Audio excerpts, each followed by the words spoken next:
در مکتبی 8 بود. در صنف 7 و در صنف 5 بود. نمیخواد کردیم تربیتش دادیم بس کرد سخنهای نشویم رو. خب بچه خوب شد که با ما رو تحفه ها می آوردن، پدرکه ها می آوردن. معلم جون ما شما دوست می داریم.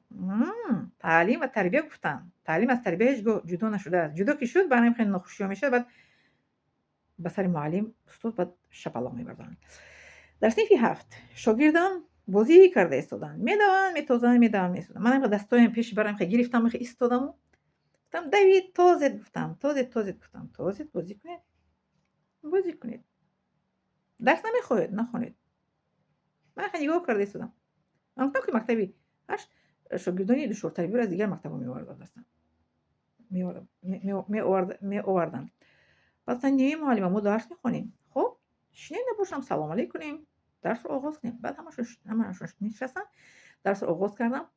درس رفته ایستاده است. یکتاش میگه که معلمه من زبان انگلیسی چی در کار؟ من با انگلی نروم.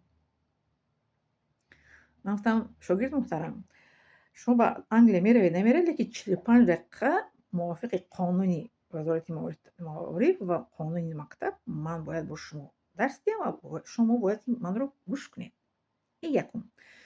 دویمش با انگلی رفتن شما از تقدیر و نصیب شما وابستگی دارد. من مثال آوردم. من گفتم که یک تا شناس عائله ما پسرشان در وقت مکتب مثل شما زبان انگلیسی رو خارجی رو دوست نداشته و نخوانده است. وقتی که به اوی میرسه در یکی از کارخانه خارجی به کار میداره، از کارخانه خارجی او رو برای تماشا برای سیر و سیاحت به کشوری مالایزیا میخوان فرستن و اون جوان پسر میگه که من زبان انگلیسی رو نمیدونم، در اونجا چگونه من با اونها معاشرت میکنم. پس او پسر پشیمون میشود که کاش من در مکتب معلم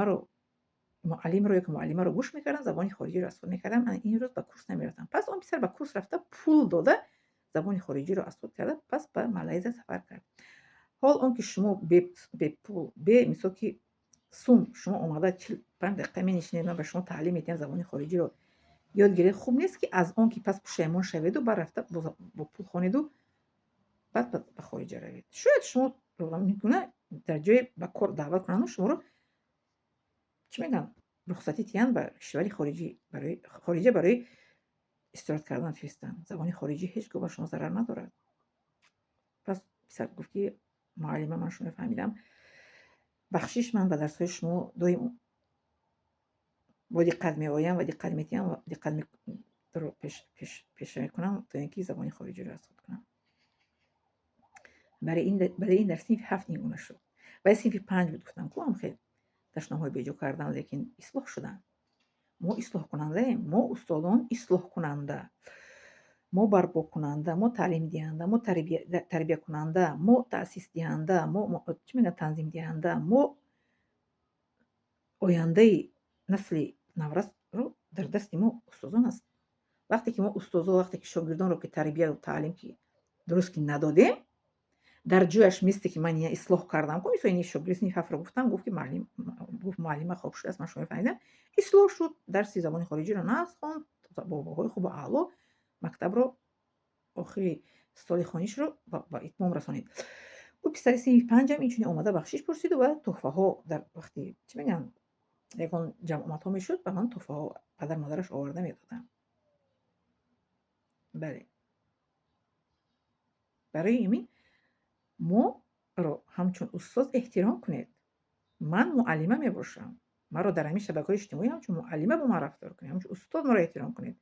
کسی که ما رو احترام نمیکند و سخنهای ناجا مینویسد زبلکی رو زنده باشد.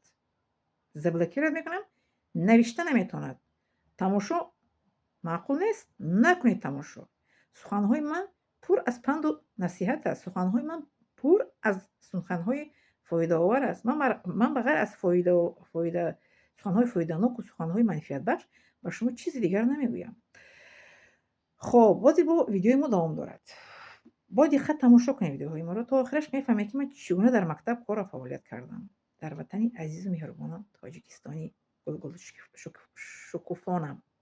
اینه دارم شما